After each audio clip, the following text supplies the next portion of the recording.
The art of saying no, setting boundaries for a better life. We've all been there. Someone asks for your help, invites you to an event, or wants something from you. And even though you don't want to, you say yes. A tiny word, no, feels almost impossible to utter. But here's the truth. Every time you say yes when you really mean no, you're sacrificing a little piece of your own well-being. Why do we struggle to say no? And how can mastering this art transform our lives? Saying no feels difficult because we're wired to seek connection. Thousands of years ago, rejection meant danger. It meant being cast out of the tribe, losing protection, and risking survival. Even now, saying no can feel like we're disappointing others, risking conflict, or even being selfish. But the reality is that this fear often leads us to overcommit, exhaust ourselves, and live lives dictated by the needs of others rather than our own desires. Here's the thing. Saying no isn't selfish, it's powerful. It's a way of reclaiming your time, energy, and priorities. Every yes you give is a no to something else. Philosopher Søren Kierkegaard argued that to live authentically, we must focus on what truly matters to us. Saying no allows us to create space for those things. It's not just about boundaries, it's about living intentionally.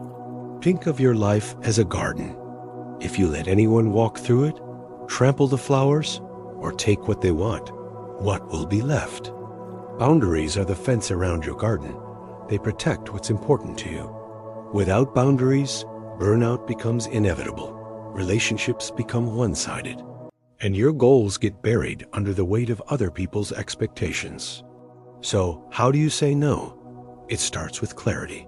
Before agreeing to something, ask yourself, does this align with my priorities? Do I have the time or energy for this? If the answer is no, here are a few ways to respond. Be direct but polite.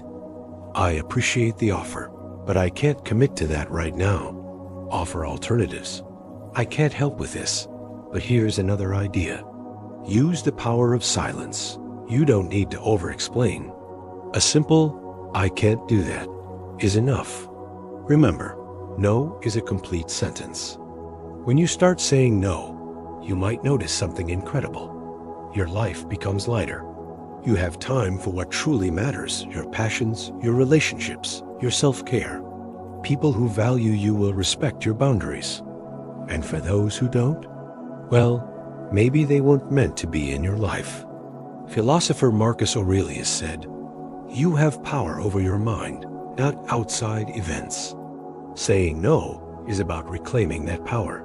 It's not rejection, it's redirection. Every no clears the path to a better, more fulfilling yes. The art of saying no isn't about closing doors. It's about opening the right ones. It's about choosing yourself without guilt and building a life that aligns with your values. So, what will you say no to today?